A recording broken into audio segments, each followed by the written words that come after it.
Hey guys, good evening and hope you are well. So I'm just about to go to bed, but I had a thought that came into my mind and I thought I quickly just share it, how these things happen. So I was just thinking about the fact that so basically I'd gone on TikTok and you know how TikTok is sometimes it takes you on these pages that are live and then you're hearing I don't know why it takes me to all these Igbo pages of people who are in the UK. I don't know, I think it's the algorithm or so. I get it. I don't know, maybe it just knows some of the circumstances of my life or so. It takes me on those pages and you see all these Mazi and Odogus just talking about women who have done this, oh, bad women, women who have maybe chased their husbands out of the house, blah, blah, blah, blah, blah. So you see all these men with their mentalities. Unfortunately, Igbotic mentality. You can tell that they will have issues if they are not already having issues. And so I just wanted to just quickly come on here and I just wanted to say, sometimes when I see men that say, hey, she came here, she now changed. Uh, Change is inevitable. People grow, so you might marry someone who is when you marry them, let's say you marry them in another climate, you marry them at a different stage in their lives. Let's say they were in their early 20s, they had a totally different mentality, socialization. Let's say the socialization they had was when you want to kneel down, you serve the man, he doesn't do anything around the house, the man is the head. You do everything, you cook, you clean, you wash your husband's clothes with your hands, not which one is washing machine, you worship with your hands. That shows how dedicated you are to your wifely duties. There is that socialization. However, people grow. Like as someone is growing, let's say you marry the person 24, 27. As people are growing, they're having children, things begin to change. Even you as a man, you're also changing. Unfortunately, sometimes it's like the men, they're not, I don't know, maybe they're not growing or developing. But people are allowed to change. The woman that you thought you married at 24 is probably not the same woman at 27 or at 30. Things are happening within her. She's having children. She's getting sort of dissatisfied. She's beginning to have, you begin to see that this thing that they sold us is not quite, it's almost like they sold you, hey, you just marry, just come out, finish school, marry, and be happy.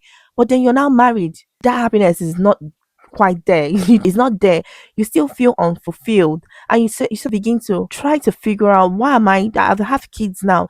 I have husband. I'm working with the Lord. Why am I feeling so unfulfilled? And that's why you see a lot of women, they're trying to join courses, growth courses. They're just trying to discover. And then that's how maybe if you happen to go on certain journeys or coaching journeys, you begin to rediscover your identity. I don't know if you're someone who is growth minded, and in that process you see that people mindsets begin to change, right? And let's even say that this person is not even someone who is interested in going on a growth journey. Let's just take it that the person is just someone who has come abroad, right? You've moved abroad and the person comes in with that same socialization. Oh, my husband must not touch plates, he must not do anything, and she's taking on everything like a superwoman. By the time she has one child, the second child, things will begin to be a bit hard for her. And she's like, hold on, I need some help.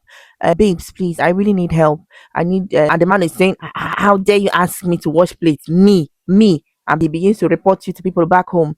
Can you imagine? Osi ya sefere, osi di ya digi, isi digi sefere. Like you see people, this thing will be a big deal. Like you cannot wash plates in your house as a man abroad. You're looking at it like a big deal. Can you imagine? Hey, a young man, you're finished though. You don't have the mentality to build with anybody. You need a slave. You need to go back to the village and live in the village and get a young maiden that you can be terrorizing with that kind of mentality. You see people who you have wives who are nurses, project managers, you want them to take care of the children, to come back and cook and clean, and on top of it, be ready for sex. And if they don't give you sex, you shout at them.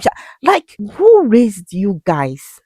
Who raised you people? And why do you think that your wife just growing, just natural growth as a human being, that is saying, oh, it's too much, I can't do this alone, I need help? Oh, no. Why do you think that is how you've joined bad gang, you're not listening to feminists online, you now have bad friends? So you're a person having a thinking cap to come to their themselves moments and be like, no, I can't carry on this thing is too much.